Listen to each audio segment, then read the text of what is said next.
ဒီပြင်ပန်းစုပန်းကြောင့်2မျိုးလုံးနဲ့တင်ကြမှာဖြစ်တဲ့မင်္ဂလာပါကျွန်တော်တို့ခုလာမယ့် February 26ရက်နေ့မှာလည်းလက်တွေ့သုံးချခန်းနာပြင်စင်မြေပန်းထုတ်ပညာသင်တဲ့အမှတ်စဉ်လေးပြန်လည်ဖွင့်လှစ်ပေးဖို့ရှိတယ်ပေါ့နော်အဲ့တော့ကျွန်တော်တို့ပြီးခဲ့တဲ့အမှတ်စဉ်3မှာတော့ကျွန်တော်တို့ဒါအခြေခံပိစာလှစဉ်ကြီးတွေပါဝင်ပါတယ်ဒီတစ်ခေါက်မှာလည်းကျွန်တော်တို့ဒါပိစာလှစဉ်ကြီးတွေပါဝင်ပေးဖို့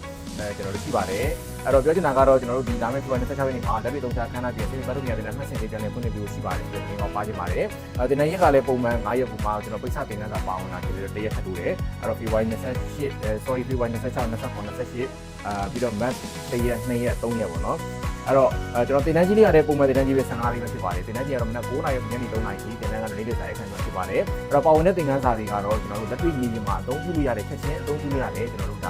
ပေါ်ရုံးနဲ့ဘန်းတွေဘယ်လိုထိုးရမလဲပေါ့များနဲ့ဘယ်လိုထိုးရမလဲအဲ့ဒီပေါ့များပုံမှာကျွန်တော်တို့က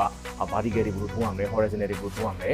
pattern form တွေကိုဘယ်လိုထိုးရမလဲဆိုတာတွေကိုကျွန်တော်တို့ grouping method တွေနဲ့ဒီတိုင်းပတ်တာပြီးမှဖြစ်ပါတယ်ခင်ဗျာဒီအပြင်ပန်းစုပန်းကြောင့်2မျိုးလုံးနဲ့သင်ကြားမှာဖြစ်တဲ့အပြင်ကိုမှာကျွန်တော်တို့ကအခြေခံပန်းချုပ်ထိုးနည်းတွေကျွန်တော်တို့အခြေခံရှောင်းလန်းပန်းအိုးထိုးနည်းတွေမင်္ဂလာကားဆင်နည်းတွေလည်းထည့်သွင်းထပ်မံပြီးတော့သင်ကြားမှာဖြစ်ပါတယ်ခင်ဗျာအားလုံးပဲကျေးဇူးတင်ပါတယ်ကျွန်တော်လာမယ့် February 26ရက်နေ့မှာဖွင့်လှစ်ပေးမယ်လက်တွေ့သုံးချခန်းနာပြင်ဆင်ပန်းတို့ပညာသင်တန်းမက်ဆေ့လေးရာနေအားလုံးကိုစောင့်မျှော်နေပါမယ်ခင်ဗျာအားလုံးပဲကျေးဇူးတင်ပါတယ်ခင်ဗျာ